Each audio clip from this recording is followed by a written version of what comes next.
జగన్మోహన్ రెడ్డి గారికి ఘనంగా స్వాగతం తెలియజేస్తూ భీమవరం ఈ 2-3 నెలల్లోనే మరి రెండోసారి రావడం జరిగింది. ముఖ్యంగా భీమవరం నియోజకవర్గం మీద, పశ్చిమ గోదావరి జిల్లా మీద ప్రత్యేకమైన ప్రేమాభిమానాలను చూపిస్తున్న జగన్మోహన్ రెడ్డి గారికి ఈ జిల్లా ప్రజల తరపున నా హృదయపూర్వక ధన్యవాదాలు తెలియజేసుకుంటూ, ముఖ్యంగా జిల్లా పార్టీ అధ్యక్షులు రంగనాథరాజు గారు, అలాగే వేదికను అలంకరించిన మంత్రులు, అలాగే శాసనసభ్యులు, శాసనమండలి సభ్యులు, నియోజకవర్గ ఇన్ఛార్జీలు, పార్టీ నాయకులకి, కార్యకర్తలకి, ఇక్కడికి ఇచ్చేసిన అశేష జగనన్న అభిమానులందరికీ కూడా నా హృదయపూర్వక ధన్యవాదాలు తెలియజేసుకుంటున్నా. అన్న, ఈ రోజున చాలా సమయం ఆలస్యం అవుతుంది, చాలా తక్కువ సమయం మాట్లాడమన్నారన్న. నిజంగా మాట్లాడాలంటే 5 నిమిషాలు టైం ఇచ్చారు. 5 నిమిషాలు మాట్లాడటానికి కూడా మా నోరు పెగలడం లేదన్న. చాలా బాధగా ఉందన్న. ఇవాళ ఇన్ని లక్షల మంది మిమ్మల్ని దగ్గరగా వచ్చి, అన్నా ఎలా ఉందన్నా, మీకు దెబ్బ తగిలింది, ఆరోగ్యం ఎలా ఉంది అని మీ శ్రేయాభిలాషులుగా వాళ్ళందరూ కూడా మీ శ్రేయస్సు కోరి ప్రతి ఒక్కళ్ళు కూడా మిమ్మల్ని చేపట్టుకుని పలకరించాలనే ఆప్యాయత అభిమానాలతో వచ్చిన లక్షలాది మంది జనమన్నా అన్న, నీ అభిమానులు అన్నా వాళ్ళందరూ. ఒక్క అవకాశం ఇయ్యన్నా, వాళ్ళందరూ కూడా వచ్చి నీ యోగక్షేమాల కోసం కనుక్కోవడానికి వచ్చిన ఈ అశేష జనం నీ చేయి పట్టుకుని వదలరన్నా. నిజంగా చాలా బాధగా ఉందన్న. రాజకీయాలు ఇంత దిగజారిపోతాయా అని.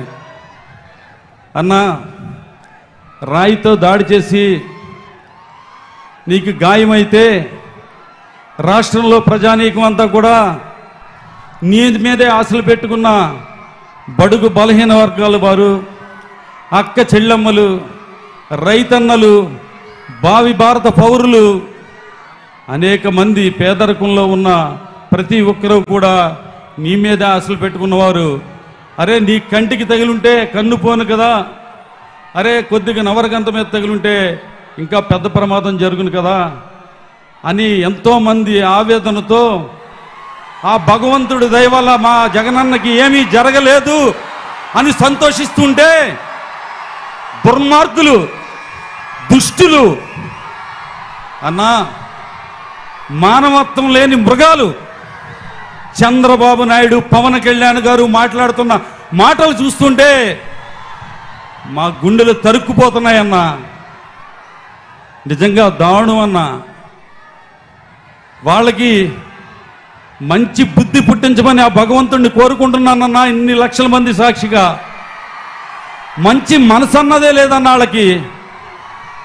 నిజంగా అన్నా, నీ మీద ఎందుకన్నా ఇంత ద్వేషం, ఎందుకన్నా నీ మీద అంత కక్ష అన్న? అవ్వాతాతలకి 65 సంవత్సరాలు వస్తేనే కానీ పెన్షన్ రాని వాళ్ళకి 60 సంవత్సరాల వాళ్ళకే మరి 3000 పెన్షన్ వాలంటీర్ల ద్వారా తెల్లవారు గట్ల 5 గంటలకే వాళ్ళందరికీ అందిస్తున్నందుకన్నా, భావి భారత పౌరులు మన పిల్లలు బాగా చదువుకోవాలి, వాళ్ళకి విద్యను సంపదగా అందించాలి, ఆ కుటుంబాలు పేదరికం నుంచి పైకి రావాలని ఆలోచన చేస్తున్నందుకు అన్నా నీ మీద అంత కక్ష అన్నా. ప్రతి పేదవాడికి, ప్రతి రైతుకి, ప్రతి అక్క చెల్లెమ్మకి కూడా తమ కింద నుంచి ఎక్కడో చోట పని చేసుకుని బతుకుతున్న వారందరూ కూడా, మనం కూడా ఆత్మాభిమానంతో ఆర్థికంగా పైకెదిగి మనం గర్వంగా సగర్వంగా బతకాలని ఆలోచన చేస్తున్న వారికి మీరు చేయి అందిస్తున్నందుకన్నా మీ మీద కక్ష అన్నా. నిజంగా మీకు తగిలిన గాయం మాకు తగిలిన గాయం అన్నా. పేదవాళ్ళ ఆశల్ని చివితిమేయాలని చూస్తున్న దుర్మార్గులు, దుష్టులకి మంచి మనసుని కలిగించమని చెప్పి ఆ భగవంతుడిని ప్రార్థిస్తూ, అన్న నువ్వు 10 కాలాల పాటు ఆయురారోగ్యాలతో ఉండాలన్నా, క్షేమంగా ఉండాలన్నా, నీ మీద ఎంతోమంది ఆశలు పెట్టుకుని ఉన్నారన్నా. ఈ రాష్ట్ర ప్రజలు అవ్వ తాతల కాడించి నేడు పుట్టిన బిడ్డ వరకు కూడా వాళ్ళ భవిష్యత్తు కోసం నిజంగా చెప్పాలంటే అన్న నీ గురించి 2 గంటలైనా సరిపోదన్నా. కానీ నాకు మాటలు రావటం లేదన్నా. మీరు 10 కాలాల పాటు ఆయురారోగ్యాలతో సంతోషంగా ఉండి ఈ రాష్ట్ర పేదల యొక్క పక్షాన నిలబడి వారిని పేదరికం నుంచి పైకి తీసుకొచ్చి వాళ్ళ సగర్వంగా ఆత్మాభిమానంతో తల ఎత్తుకుని తిరిగేలాగా మీరు చెయ్యాలని కోరుకుంటూ ఆ భగవంతుడిని అన్న ఈ లక్షలాది మంది ఆశీర్వాదం మీకుంటుందని తెలియజేసుకుంటూ సెలవు తీసుకుంటున్నాను అన్న.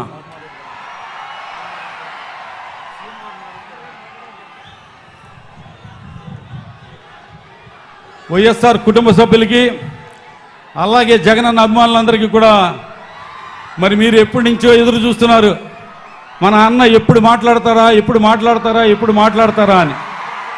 మరి ఇప్పుడు జగనన్న మీ అందరినీ కూడా ఉద్దేశించి మాట్లాడతారని తెలియజేసుకుంటున్నాను.